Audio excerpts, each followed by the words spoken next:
नमस्कार साथियों। तो मैं हूं सत्यम पांडे और क्लास 10th का लाइट सीरीज शुरू किया हूं जिसमें हमने एक लेक्चर कर लिया है जो कि काफ़ी इंट्रोडक्टरी था। हमने लाइट के बारे में थोड़ी थोड़ी बातें की थी। फिर हमने रिफ्लेक्शन थ्रू प्लेन मिरर पढ़ा था।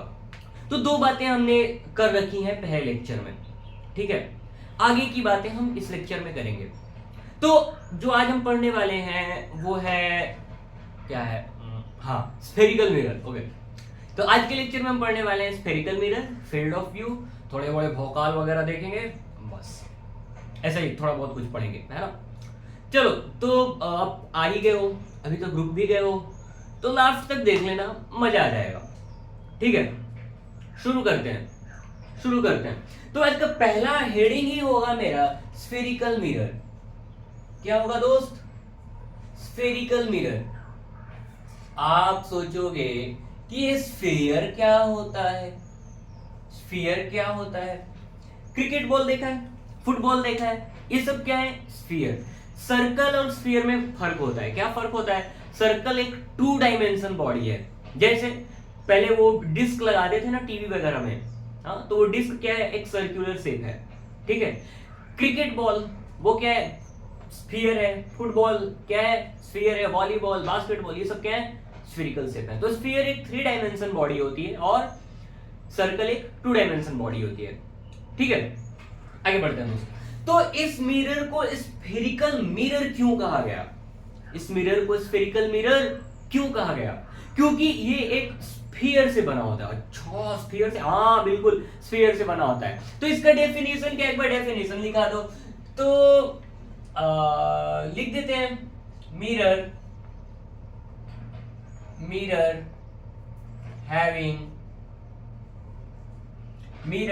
हैविंग इनवर्ड और आउटवर्ड रिफ्लेक्टिंग सरफेस, इनवर्ड और outward reflecting surface is known as, क्या बोलते हैं दोस्त? Spherical mirror. बहुत हार्ड, ठीक है। इसको क्या बोलते हैं? Spherical mirror. तो ऐसा मिरर जिसका रिफ्लेक्टिंग सरफेस अंदर की ओर हो या फिर बाहर की ओर हो, उसको हम क्या बोलते हैं? Spherical mirror.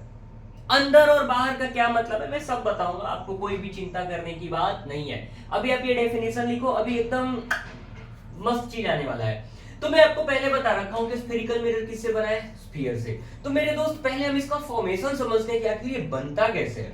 तो मैं एक मिरर स्फीयर बनाता हूं। ये है स्फीयर। अरे ये तो सर्कल है। देखने में सर्कल लग रहा है लेकिन ये सर्कल नहीं है, इसको 3 डायमेंशन में विजुअलाइज करिए आप, ठीक है। तो ये क्या है? एक स्फीयर है, ओके।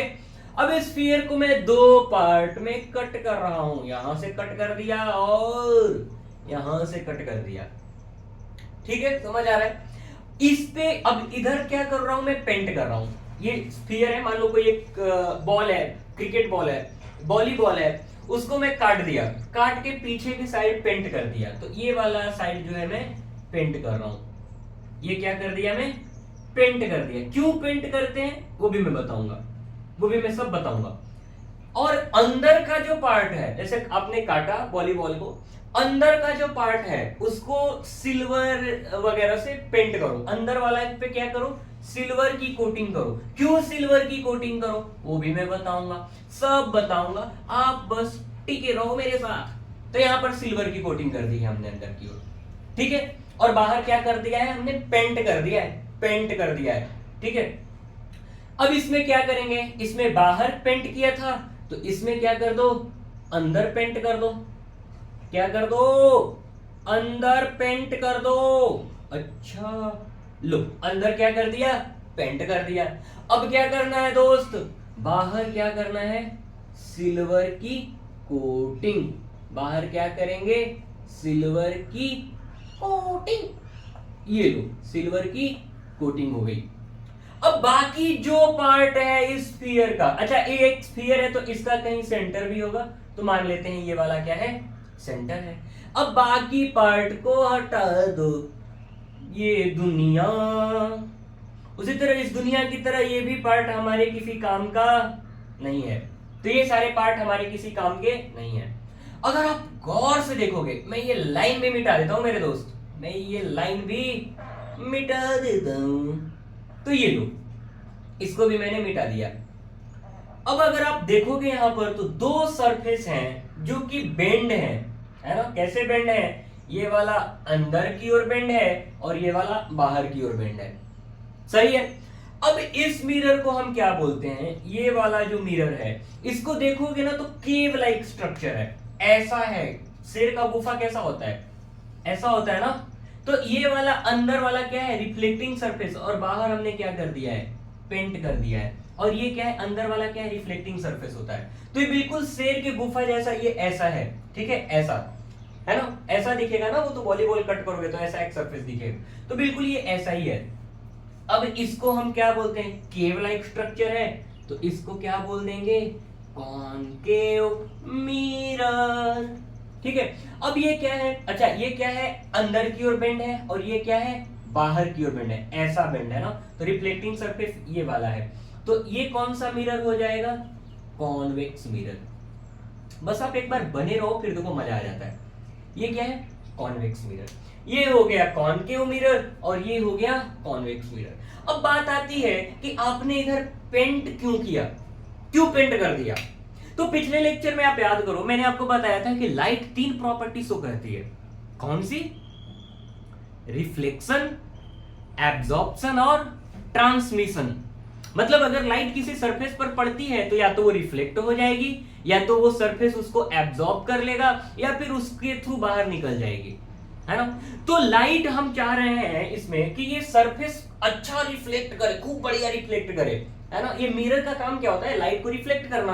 तो यहां पर भी हम सोचेंगे कि ये खूब बढ़िया रिफ्लेक्ट करे। तो अब बढ़िया रिफ्लेक्ट करना है इसको, तो हम क्या करेंगे? हम सोचेंगे कि ट्रांसमिशन नहीं होना चाहिए, मतलब लाइट इसके क्रॉस नहीं निकलना चाहिए, मतलब यहां से आए तो इधर ही रिफ्लेक्ट हो जाए, इधर ना जाए, है ना? इधर न जाए। तो उसके लिए हम क्या करते हैं? यहाँ पॉलिश कर देते हैं, यहाँ पेंट कर देते हैं इस सरफेस को, ठीक है? कि लाइट इस तरफ न जाए। चलो, एक मैटर समझ आया। अब ये सिल्वर कोटिंग क्यों करते हैं? सिल्वर का कोटिंग अगर आप देखोगे ना तो व्हाइट कलर का होता है ना? अब व्हाइट कलर का होता है, एकदम चमकीला होता है, तो उससे क्या होगा? इस सरफेस पर अगर सिल्वर की कोटिंग कर देंगे तो ये बहुत बढ़िया रिफ्लेक्टर बन जाएगा, खूब अच्छे से रिफ्लेक्ट करेगा। और यही हमारी जरूरत है ना? हमारी तो जरूरत ही यही है कि खूब अच्छे से ये रिफ्लेक्ट करे और लाइट ट्रांसमिट ना हो, इसके लिए हमने बाहर पर ये पेंट कर दिया और अंदर क्या कर दिया? रिफ्लेक्टिंग सरफेस पर कोटिंग कर दिया। तो इस मिरर को हम बोलेंगे कॉनकेव मिरर और इस वाले को हम क्या बोलेंगे? Convex mirror. मेरे दोस्त, मैं फिर से आपको समझा रहा हूं, ध्यान से देखना। ये कौन सा मिरर है? फिर से ये गंदा बन गया यार। चलो, फिर से ये कौन सा मिरर है? बोलो। ये तो इसके जैसा दिख रहा है, कॉन्वेक्स। नहीं, इतनी जल्दी ना करो दोस्त। जब तक आपको पेंट किया हुआ ना दिख जाए कि किधर पेंट है, तब तक नहीं बताना है। अगर मैं बोल दूं कि ये पेंट अंदर की ओर किया हुआ है, ये पेंट अंदर की ओर किया हुआ है, तो ये जो रिफ्लेक्टिंग सरफेस है, ये क्या है? रिफ्लेक्टिंग सरफेस है। ये क्या है? रिफ्लेक्टिंग सरफेस है। तो रिफ्लेक्टिंग सरफेस बर्स्ड आउट है, बाहर की ओर बल्ज है, ऐसा वो बन रहा है। इधर इस सरफेस पर रिफ्लेक्शन होगा, ऐसे लाइट जाएगी और ऐसे कहीं रिफ्लेक्ट होगी। तो जब ऐसा रिफ्लेक्टिंग सरफेस बाहर की ओर बल्ज्ड हो, तो बाहर की ओर बल्ज्ड वाला क्या था? कॉन्वेक्स। तो बिना देखे हम नहीं बताएंगे। क्या देखे बिना? पेंट देखे बिना, कि किधर पेंट है वो बिना देखे हम नहीं बताएंगे कि कौन सा मिरर है। क्यों? देखो, फिर दूसरा एग्जांपल देखो। कौन सा मिरर है? आप बोल दोगे कॉन्वेक्स, है ना? आप बोल दोगे कॉन्वेक्स। लेकिन मैं पॉलिश अगर इधर कर दूं, यानी पेंट अगर इधर कर दूं मेरे दोस्त, तो अब बताओ कौन सा मिरर बना? हाय, अब आपने ऐसा कर दिया तो अंदर वाला रिफ्लेक्टिंग सरफेस बन गया। अंदर वाला रिफ्लेक्टिंग सरफेस बन गया। और अंदर वाला रिफ्लेक्टिंग सरफेस किसमें होता था? तो अंदर वाला रिफ्लेक्टिंग सरफेस यानी कि कॉनकेव मिरर। गुफे जैसा दिख रहा है ना ये, तो कॉनकेव मिरर। समझ आ रहा है दोस्त? बोलो ना। हाँ जी, सबस सबस सबस। तो ये हमने छोटी छोटी सी बातें कर ली हैं। किस पे बातें हो गई हमारी? मिरर पे। स्फेरिकल मिरर क्या होता है, कैसे बनता है, इन सारी बातों को हमने डिस्कस कर लिया है। अब छोटे छोटे टर्म्स हैं जिनके बारे में हमें समझना है, उन टर्म्स को भी हम डिस्कस कर लेंगे। एक बार मैं वीडियो देख लूं मेरे दोस्त, कहीं ऐसा तो नहीं कि मैं चीखे जा रहा हूं और कैमरे में कुछ आ ही नहीं रहा है। आ रहा है, बहुत सुंदर। चलो आगे बढ़ते हैं, आगे आगे बढ़ते हैं। चलो, उफ, चला जाता हूं किसी की धुन में, धड़कते दिल के तराने लिए। ठीक है, सम इंपॉर्टेंट डेफिनीशंस। अरे भाई साहब, ये क्या है, क्या लिख रहा हूं? चलो चलो चलो,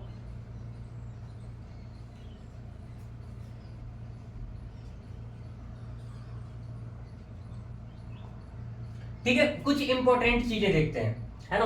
तो मैं यहां पर एक मिरर बनाता हूं। ये एक ऐसा कोई स्फीयर रहा होगा और इस स्फीयर से हमने एक मिरर बनाया होगा। ये लो, एक मिरर बना रहा हूं दोस्त, ठीक है। अब इस पर मैं पीछे की ओर पॉलिश कर दे रहा हूं, तो कौन सा मिरर बन रहा है ये? बोलो ना, बोलो ना, कौन सा मिरर है, बोलो ना। तो मेरे दोस्त ये है कॉनकेव मिरर। कौन सा मिरर? Concave mirror. कौन सा मिरर है ये? Concave mirror. अब इसका कुछ सेंटर भी होगा, है ना, इसका कुछ सेंटर भी होगा। तो सबसे पहली पॉइंट तो हमारी ये होगी कि आप मुझे ये बताओ कि सेंटर ऑफ कर्वेचर क्या होता है? क्या होता है सेंटर ऑफ कर्वेचर? ये कर्वेचर वाला टर्म थोड़ा सा डरा रहा है ना। कर्वेचर वाला टर्म थोड़ा सा डरा रहा है आपको, तो मैं बताता हूं कर्वेचर का मतलब क्या होता है। कोई भी कर्व आप बना देते हो, मान लो ये ग्राफ है, ऐसा कोई कर्व बना दिया, तो अगर इसका ये पार्ट देखोगे तो ये भी कर्व है, ये भी कर्व है, ये भी कर्व है। अगर आप इस पार्ट को देखो तो अगर ऐसा देखोगे तो ये कुछ कभी जाके ऐसा एक सर्कल कहीं बनेगा, ऐसा। अब इसका जो सेंटर होता है उसको क्या बोलते हैं? Centre of curvature. इस पार्ट का भी कहीं से ऐसे जाके कोई एक सर्कल बनेगा, उसका जो सेंटर होता है उसको क्या बोलेंगे? Centre of curvature. ठीक है, तो लोड नहीं लेना है। आमतौर पर ये जो मैं एग्जांपल आपको दिया हूं, ये इतना वो मतलब बस ये समझाने के लिए कि कर्वेचर होता क्या है। कोई भी एक कर्व होता है उसको हम कर्वेचर बोलते हैं। अब ये भी एक कर्व है, कैसा कर्व है? स्फेरिकल है ना, कहोगे सर्कुलर है, दिख रहा है 2 डायमेंशन में, लेकिन है क्या? स्फीयर है। तो अब इस स्फीयर का भी कोई सेंटर होगा, उसी सेंटर को हम क्या बोलते हैं? Centre of curvature. मेरे दोस्त देखो, ये मिरर बना ना, ये मिरर बना, ठीक है। अब ये मिरर जिस स्फीयर से बना हुआ है, उस स्फीयर के सेंटर को हम क्या बोलेंगे? Centre of curvature. आगे बढ़ते हैं, लिखते हैं इस बात को, centre of curvature. It is the centre of the sphere from which the mirror is made. अरे भाई साहब, बस इतनी सी बात। हाँ, वही तो बोल रहा हूं कब से। जिस स्फीयर से ये मिरर बना है, उसके सेंटर को हम क्या बोलते हैं? Centre of curvature. बस इतनी सी बात है। हाँ, वही तो कब से तो वही बोल रहा हूं। अब इसको रिप्रेजेंट कैसे करते हैं मेरे दोस्त? इसको हम रिप्रेजेंट करते हैं सी से, ठीक है। दूसरी बात, पोल क्या होता है? पोल क्या होता है? तो पोल होता है, देखो ये मिरर दिख रहा है आपको, तो इसका जो सेंटर होगा, इस मिरर का जो सेंटर होगा, है ना, उसको हम क्या बोलेंगे? पोल। उसको हम क्या बोलेंगे? पोल। अब ये लाइन क्यों ज्वाइन करो, सब बता दूंगा। चिंता करने का ही नहीं ना, चिंता नहीं करने का। ये क्या हो गया? पोल। पोल क्या है मेरे दोस्त? It is the it is the centre of the mirror. हाँ, मिरर का सेंटर, हाँ, कर्वेचर का सेंटर नहीं, कर्वेचर का जो सेंटर है वो सेंटर ऑफ कर्वेचर है। और जो मिरर का, ये मिरर है ना, मिरर, तो इसका जो मिडिल पार्ट होगा उसको हम क्या बोलेंगे? पोल। क्या बोलेंगे? पोल। और भाई साहब बड़ा सिंपल लग रहा है। हाँ वही तो, सिंपल तो है ही, चिंता क्यों करते हो? अगली बात, प्रिंसिपल एक्सिस। प्रिंसिपल है दोस्त, PAL है ना, प्रिंसिपल एक्सिस, PL मत लिख देना, ठीक है? वो प्रिंसिपल मतलब होता है सिद्धांत, मैं अपने प्रिंसिपल्स को कॉम्प्रोमाइज नहीं कर सकता। तो ये प्रिंसिपल का मतलब क्या होता है? मतलब उस प्रिंसिपल से अलग है, स्पेलिंग का ध्यान रखना। प्रिंसिपल एक्सिस, प्रिंसिपल एक्सिस क्या होता है? इट इज द, या फिर it is an imaginary line, है ना? It is an imaginary line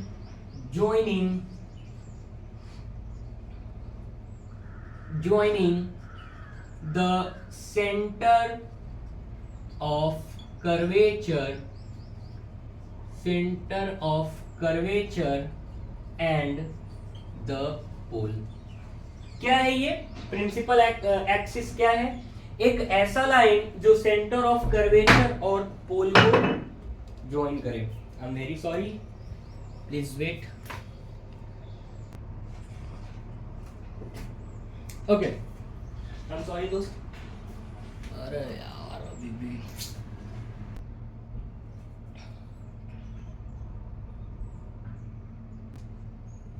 okay, let's continue दोस्त। चलो, तो प्रिंसिपल एक्सिस की बात होगी कि प्रिंसिपल एक्सिस क्या होता है, पोल क्या होता है, सेंटर ऑफ कर्वेचर क्या होता है। अभी जो बात करने वाला हूं, चौथा पॉइंट, वो बहुत ज्यादा इंपॉर्टेंट है और उसके बारे में आपको बहुत ध्यान से सुनना होगा।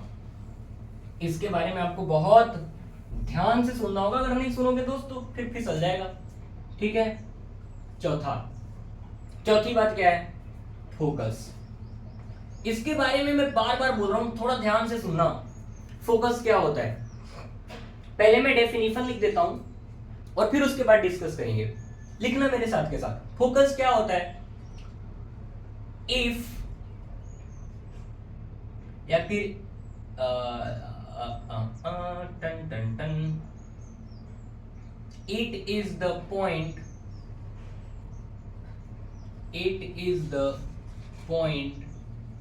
at which the lines, या फिर the rays, it is the point at which the rays parallel to the principal axis,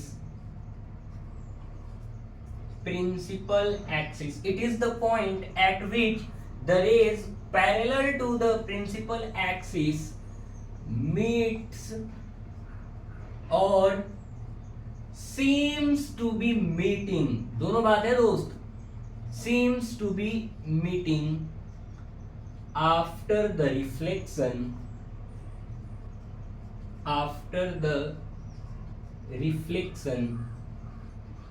is known as focus।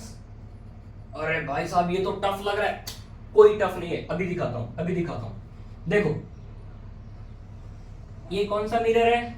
नहीं पता। क्यों? क्योंकि आपने तो पेंट किया ही नहीं है। चलो इधर पेंट कर दिया, ये लो ये पेंट कर दिया। तो जब ये पेंट कर दिया तो इसका ये पोल होगा, इधर कहीं सेंटर ऑफ कर्वेचर होगा, इससे पास करने वाली एक इमेजिनरी लाइन होगी। डेफिनेशन क्या बोल रहा है कि it is the point at which the rays parallel to the principal axis. अब प्रिंसिपल एक्सिस के पैरेलल रेज लेकर जाओ, तो मैं 2 रे लेकर गया प्रिंसिपल एक्सिस के पैरेलल, मीट्स और सेम्स टू बी मीटिंग। अब यहां से ये क्या होगा? रिफ्लेक्शन होगा, और रिफ्लेक्शन के बाद ये रे इधर आएगी और ये वाली रे इधर आएगी, ठीक है? अब जिस पॉइंट पे ये दोनों मिल रही हैं उस पॉइंट को हम क्या बोलते हैं? फोकस। अच्छा ये बात तो हो गई कि it is the point at which the rays parallel to the principal axis meets. तो प्रिंसिपल एक्सिस पे मीट कर गया। जब भी प्रिंसिपल एक्सिस के पैरेलल रेज रिफ्लेक्शन के बाद जिस पॉइंट पर मिलती हैं या मिलती हुई प्रतीत होती हैं उसको हम क्या बोलते हैं? फोकस। मिलती हैं वाली बात तो हो गई, प्रतीत होने वाली बात कहां गई? चलो चलो ये देखो कॉन्वेक्स मिरर बनाता हूं तो इसमें पॉलीसिंग अंदर है ना, पेंट अंदर करते हैं। हंजी हंजी हंजी। अब इसका भी कुछ वो होगा, क्या होगा? पोल। अच्छा इसका सेंटर किधर होगा? इसका सेंटर, ये तो मिरर ऐसा कुछ रहा होगा ना स्फीयर, तो इसका सेंटर तो इधर होगा। बिल्कुल, तो ये होगा इसका सेंटर। तो जब इसका सेंटर इधर रहा होगा तो इसको ज्वाइन कराओ, पोल और सेंटर को ज्वाइन कराओ फिर से। अच्छा ये रिफ्लेक्टिंग सरफेस है, ये मत सोचना कि मैं रे इधर फैलाऊंगा, इधर तो रिफ्लेक्ट ही नहीं होगा ना, इस साइड तो रिफ्लेक्ट ही नहीं होगा, तो रेज हमेशा रिफ्लेक्टिंग सरफेस की ओर आएंगी। तो ये रेज इधर से आई और ये रे इधर से आई, ठीक है। अब ये क्या करेगा? ये इनको दूर भेज देगा। किधर भेज देगा दोस्त? दूर भेज देगा। तो ये हमको इधर मिलती हुई दिखेंगी और फिर ये इधर की ओर चला जाएगा। अब यहां अगर कोई व्यूअर देखेगा, इधर से कोई ऑब्जर्वर देखेगा, तो उसको क्या लगेगा कि ये दोनों रेज इधर पीछे कहीं जाके मिल रही हैं। ये एक्चुअली नहीं मिल रही हैं, ये एक्चुअली नहीं मिल रही हैं। ऐसा लगेगा हमें कि ये पीछे कहीं जाकर मिलेंगी। तो जहां ये मिलती हुई प्रतीत होंगी उस पॉइंट को क्या बोलेंगे दोस्त? फोकस। एक बार फिर से मैं बोलता हूं, आपको फिर से समझाता हूं। अगर कभी प्रिंसिपल एक्सिस के पैरेलल दो रेज गई है ना, रिफ्लेक्शन के बाद या तो उस पॉइंट पे मिलेंगी या फिर मिलती हुई प्रतीत होंगी, और जिस पॉइंट पर मिलेंगी या मिलती हुई प्रतीत होंगी उस पॉइंट को हम क्या बोलेंगे? फोकस बोल देंगे। सही है, समझ आ रहा है? चलो आगे बढ़ते हैं। तो मेरे ख्याल से ये फोकस वगैरह की बात आपको समझ आ रही होगी। तो यहां इसके सेंटर ऑफ कर्वेचर और पोल के बीच में कहीं यहां फोकस होगा। आगे बढ़ते हैं, इन्हें मिटाता हूं मैं इसको, फिर आगे बढ़ते हैं। बात करेंगे हम फोकल लेंथ की। मैं उम्मीद करता हूं कि ये सारी चीजें आप नोट कर रहे होंगे। अगर टाइम पास के लिए नहीं आए आप तो प्लीज नोट करें, है ना। ऐसे पढ़ाई नहीं होती है, मतलब टाइम पास तो नहीं करना है ना, अपने को पढ़ना है मन से। चलो पॉइंट 5, फोकल लेंथ क्या होता है?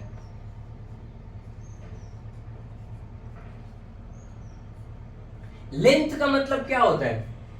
लंबाई। फोकल का मतलब फोकस की। कहां से लंबाई? देखते हैं। It is the distance between pole and the focus. तो ये पोल और फोकस के बीच का जो डिस्टेंस है इसको हम क्या बोलते हैं? Focal length. और इसको मैं स्मॉल f से रिप्रेजेंट कर रहा हूं। चलो छठा definition, radius of curvature. Radius of curvature क्या होता है? रेडियस ऑफ कर्वेचर क्या होता है दोस्त? It is the distance between centre of curvature. देखो मैं COC लिख रहा हूं। It is the distance between centre of curvature. आप ये पूरा लिख लेना, वरना फिर 2 दिन के बाद सोचो यार ये COC क्या होता है। It is the distance between centre of curvature and the pole. ठीक है, तो पोल और सेंटर ऑफ कर्वेचर के बीच का जो डिस्टेंस होता है उसको हम क्या बोलते हैं? Radius of curvature. सही है। अब हमारे क्लास में एक रिलेशन आता है ना। क्या आता है दोस्त? मैं नोट करके लिख देता हूं, बहुत बहुत बहुत इंपॉर्टेंट है इस चैप्टर के लिए। नोट करके इस बात को लिख रहा हूं। क्या लिख रहा हूं मैं? कि जो रेडियस ऑफ कर्वेचर है, यहां से देखो ये रेडियस ऑफ कर्वेचर बड़ा है और फोकल लेंथ छोटा है। तो रेडियस ऑफ कर्वेचर क्या होता है? फोकल लेंथ के 2 गुना होता है। Radius of curvature focal length के दो, ये फोकल लेंथ, तो radius of curvature focal length के 2 गुना होगा। इसका मतलब क्या होगा कि पोल से फोकस की जितनी दूरी है उतनी ही फोकस से सेंटर ऑफ कर्वेचर की दूरी है। सही है मेरे दोस्त? तो मैं ये उम्मीद करता हूं कि यहां तक की बातें आपको खूब अच्छे से समझ में आ रही होंगी। ठीक है, अगर आपको ये सब कुछ समझ आ रहा है, देखो कोई भी डाउट हो ना आप कमेंट कर दो कि यार मेरे को ये नहीं समझ आया, आप मेरे को एक्सप्लेन करो। मैं अगले लेक्चर में 100% आपकी वो बात लेकर आऊंगा, है ना। अपना गोल है ही नहीं कि बस टाइम पास किया जाए और बकायदी की जाए, नहीं, सिखाना इंपॉर्टेंट है ना। अगर आपको कहीं भी कोई भी डाउट हो तो मैं टेलीग्राम का लिंक भी अटैच कर दूंगा, आप वहां पर ग्रुप से ज्वाइन हो जाइएगा, वहां आप डाउट डिस्कस कर सकते हैं, या फिर कमेंट कर दो, मैं कमेंट देखता रहता हूँ दोस्त। ठीक है, अपन नल्ले पड़े, अपने को कोई टाइम नहीं है, मतलब बहुत टाइम है, सॉरी। चलो आगे की बात करते हैं दोस्त। अब जो करने वाला हूं ना वो एकदम मजेदार है और एकदम समझने लायक है, इसको भी मैं इरेज कर देता हूं। चलिए, जाने कहां मेरा जिगर गया जी, अभी अभी यही था किधर गया जी, हाँ जाने कहां मेरा जिगर गया जी। अब मैं बात कर रहा हूं फील्ड ऑफ व्यू की, field of, oh my God, field of view. Field of view क्या होता है, क्या होता है ये आखिर फील्ड ऑफ व्यू? तो आप ऐसे क्वेश्चंस देखे होंगे 8th वगैरह में, शायद 8th में ही था, 8th वगैरह में देखोगे कि ये ऑब्जर्वर इस ऑब्जेक्ट को देख पाएगा कि नहीं, राम श्याम को देख पाएगा कि नहीं, सीता गीता को देख पाएगी कि नहीं। तो वैसे ही कुछ कुछ चीजें हैं जो हम फील्ड ऑफ व्यू से समझेंगे। तो फील्ड ऑफ व्यू का मतलब क्या है, तो लिख लेते हैं, it is the region around the mirror, it is the region around the mirror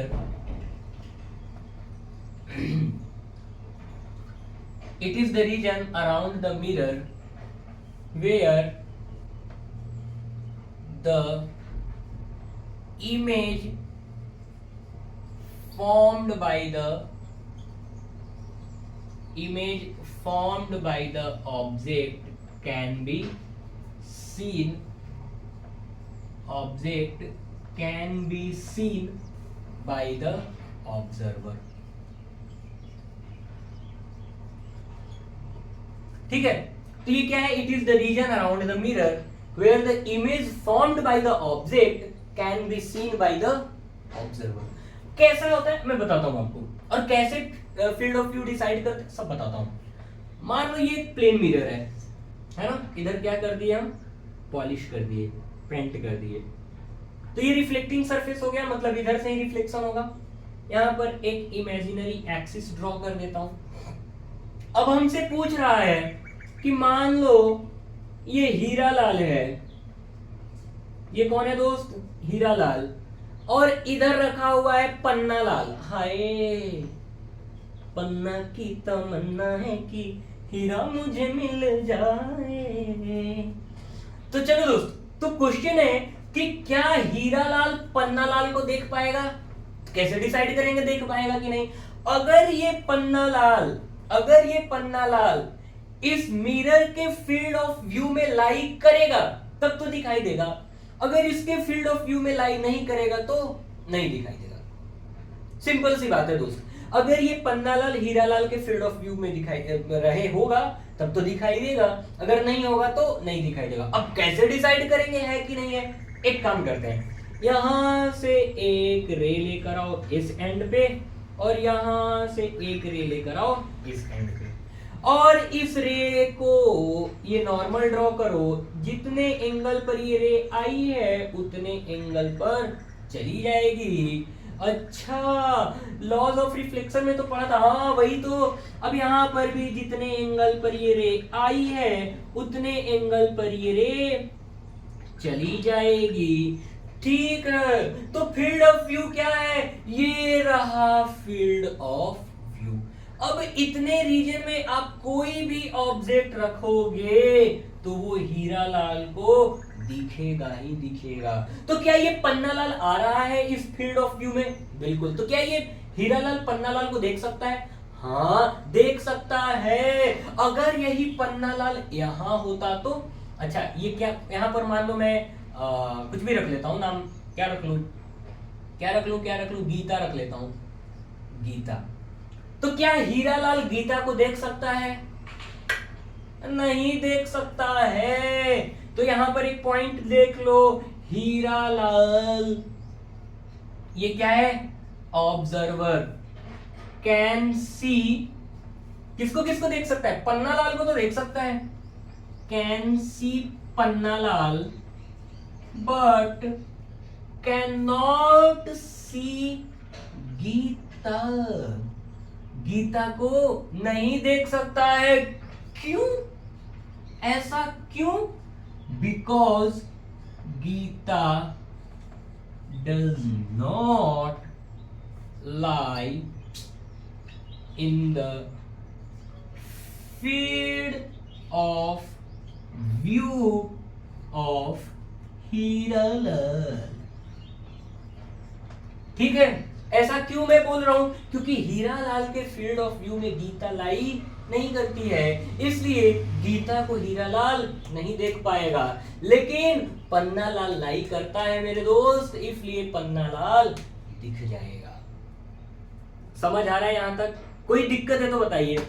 नहीं कहोगे अरे अभी वो तो कैसे बता दूं, कमेंट कर देना। अब आदत हो गई है यार क्लास की, कोई दिक्कत है तो बताओ, कोई दिक्कत है तो बताओ।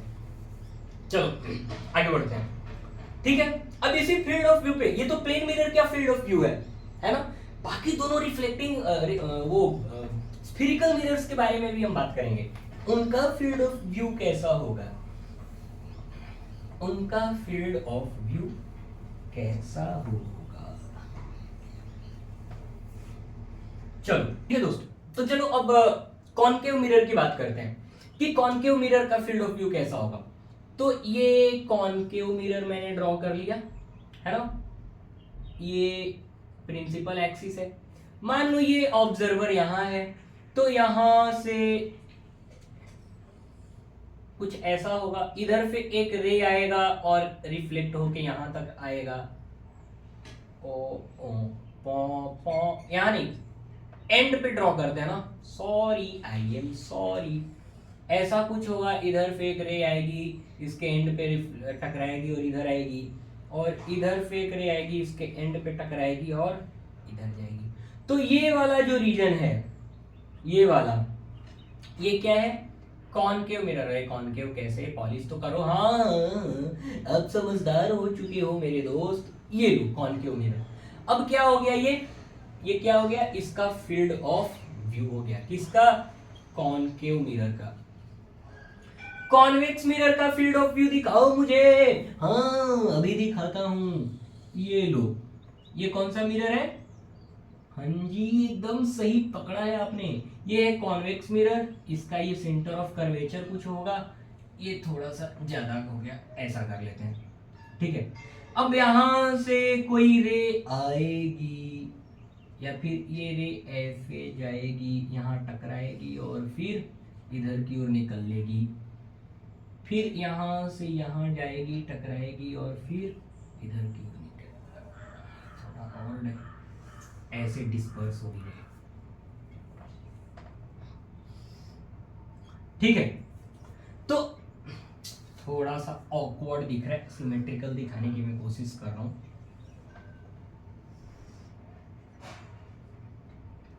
चलो ठीक है, मैं बस क्या बताना चाह रहा हूं आपको दिखाता हूं। तो अगर रे ऐसे जा रही हैं तो इसका फील्ड ऑफ व्यू इतना बड़ा है। ठीक है, ये है फील्ड ऑफ व्यू किसका? कॉन्वेक्स मिरर का। और ये फील्ड ऑफ व्यू किसका है? कॉनकेव मिरर का। यहां प्लेन मिरर का भी बना देता हूं, ये प्लेन मिरर है। तो मान लो ये कोई ऑब्जेक्ट बॉडी होगी इधर, तो इसका फील्ड ऑफ व्यू ऐसा होगा और इधर ऐसा होगा। ठीक है, तो ये हो गया प्लेन मिरर का फील्ड ऑफ व्यू। अगर आप गौर से देखोगे तो सबसे ज्यादा फील्ड ऑफ व्यू किसका है? कॉन्वेक्स मिरर का। किसका फील्ड ऑफ व्यू सबसे ज्यादा है? कॉन्वेक्स मिरर का। कॉन्वेक्स मिरर का फील्ड ऑफ व्यू क्यों ज्यादा है? क्योंकि ये रेज को क्या करता है? डाइवर्स कर देता है।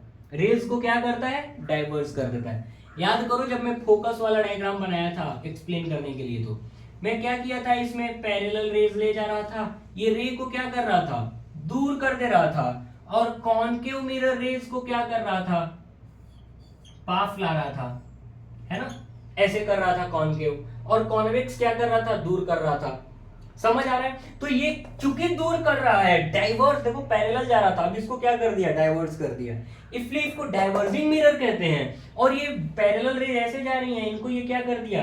पास लेकर आ गया, मिला दिया, कन्वर्ज कर दिया, इसलिए कॉनकेव को क्या बोलते हैं? Converging mirror. ठीक है, तो सबसे ज्यादा फील्ड ऑफ व्यू किसका है? कॉन्वेक्स मिरर का है। फिर किसका है? प्लेन मिरर का है। और सबसे कम फील्ड ऑफ व्यू किसका है? कॉनकेव मिरर का। कॉनकेव मिरर का फील्ड ऑफ व्यू क्यों कम है? क्योंकि ये रेज को पास लेकर आ जाता है। इसका ज्यादा क्यों है? क्योंकि ये रेज को डाइवर्स कर देता है, दूर कर देता है। समझ आ रहा है आपको? चलिए आगे की बात करते हैं। यहां तक अगर क्लियर है तो बताइए। ठीक है, आगे चलते हैं। तो एक पॉइंट लिखते हैं कि फील्ड ऑफ व्यू किन किन बातों पर डिपेंड करता है। नोट एक डाल दो, note. Field of view depends upon the length of mirror. Mirror कितना बड़ा है, एंड दूसरी बात क्या है जिस पर डिपेंड करता है? एंड द डिस्टेंस ऑफ, किसका डिस्टेंस? ऑब्जर्वर का। ऑब्जर्वर कितना दूर है मिरर से, है ना? ऑब्जर्वर मिरर से कितना दूर है और मिरर का लेंथ कितना है, इस बात पर डिपेंड करेगा कौन? Field of view. Plane mirror के केस में मैं आपको समझाता हूं। मान लो ये प्लेन मिरर है, देखो ये जो भी बातें हो रही है ना, ये एक अच्छे अंडरस्टैंडिंग के लिए हो रही है, कि आपकी अंडरस्टैंडिंग डेवलप हो इन फील्ड ऑफ व्यू वगैरह के रिस्पेक्ट में, है। आमतौर पे नहीं डिस्कस करते हैं लोग क्लास में, लेकिन करना जरूरी है ताकि हमें समझ तो आए कि फील्ड ऑफ व्यू होता क्या है, कौन दिखेगा मिरर में, कौन मिरर में नहीं दिखेगा। जो हमने एग्जांपल पन्ना लाल, गीता और हीरा लाल का लिया था। मान लो एक ऑब्जर्वर यहाँ है, तो ये यहाँ से इंसिडेंट रह गई और रिफ्लेक्ट होके यहाँ पर एंगल, यहाँ से ये रिफ्लेक्ट होके इधर आ गई, फिर इधर आई रे और रिफ्लेक्ट होके, नहीं, लॉ के साथ बेईमानी ना करो, ठीक है। इसका फील्ड ऑफ व्यू ऐसा था।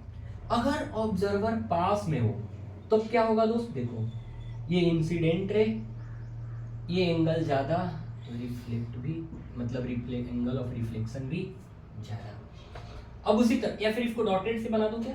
लो डॉटेड से बना देता हूं, तुम भी क्या याद रखोगे। ये देखो ऐसे गया, ये ऐसे गया, तो जब ऑब्जर्वर पास में आता है तो उसका फील्ड ऑफ व्यू बढ़ जाता है। क्यों? क्योंकि ये एंगल बढ़ेगा तो ये वाला एंगल भी बढ़ेगा। समझ आ रहा है? तो जब ऑब्जर्वर पास आ रहा है तो फील्ड ऑफ व्यू बढ़ जा रहा है, और जब ऑब्जर्वर दूर जा रहा है तो फील्ड ऑफ व्यू घट जा रहा है। ये अगर ऑब्जर्वर ये ए है, ये बी है, तो फील्ड ऑफ व्यू किसके लिए ज्यादा होगा? Field of view of observer B is greater than field of view of observer A. सही है? फील्ड ऑफ व्यू की बात समझ आ रही है आपको? हाँ जी, आगे बढ़ते हैं। यार पेन का इंक खत्म हो गया है। एक भौकाल सिखाने वाला था मैं आपको, लेकिन फिर भी भौकाल तो सिखाऊंगा ही। चलो मेरे दोस्तों, भौकाल की बात हम इस लेक्चर में नहीं कर पाएंगे, ठीक है। अगले लेक्चर में मैं भौकाल डिस्कस करूंगा, बहुत बढ़िया कॉन्सेप्ट है वो। मजेदार चीज है। तो अभी तक के लेक्चर में हमने कुछ इंपॉर्टेंट डेफिनेशन वगैरह पढ़ा है, हमने फील्ड ऑफ व्यू पढ़ा है, ठीक है। तो ये छोटी छोटी चीजें हमने डिस्कस करी हैं। मैं उम्मीद करता हूं कि आप इनको एक बार रिवाइज करोगे, एक बार शिद्दत के साथ पढ़ोगे, फिर हम अगले टॉपिक में अगली बातें करेंगे। पहले वोकाल डिस्कस करेंगे, फिर हम इमेज फॉर्मेशन पढ़ेंगे इन दोनों मिरर की वजह से, कॉनकेव और कॉन्वेक्स की वजह से। तो मैं उम्मीद करता हूं कि अभी तक का लेक्चर आपके लिए बढ़िया रहा होगा, आनंद आया होगा, कुछ अच्छा सीखे होंगे। देखो मेरा ये मानना है ना कि जब आप लेक्चर करते हो, कुछ अच्छा बताया जा रहा होता है ना, तो हम यहाँ पर बकैती काटने के लिए तो है नहीं। अगर कुछ अच्छे लेवल पे कुछ अच्छा बता रहे हैं तो आपके ब्रेन को स्ट्रॉन्ग करना पड़ेगा, है ना, वो ब्रेन स्ट्रॉमिंग करनी पड़ेगी, थोड़ा सा दिमाग लगाना पड़ेगा। तो वो दिमाग लगाने से घबराना नहीं, छोड़ के लेक्चर भाग मत जाना, लड़ना, जूझना, आखिर तक जूझना, निश्चित मेरा विश्वास मानो कि सीख जाओगे, ठीक है। और जब कुछ एक्स्ट्रा सीखोगे ना अपने क्लास के बच्चों से, तभी आप टॉप करोगे, है ना, क्योंकि बाकी बातें तो सबको पता है ना, बाकी जो किताब की चीजें हैं आपके वो तो सबको पता है, लेकिन कुछ एक्स्ट्रा सीख लोगे ना तब किक मिलेगा, तब मजा आएगा, क्लास में अपना रौला बनेगा दोस्त, ठीक है। तो आज के लिए इतना ही रखते हैं। आपने मुझे सुना, आपका बहुत बहुत आभार और धन्यवाद। फिर मिलते हैं अगली क्लास में। Thank you.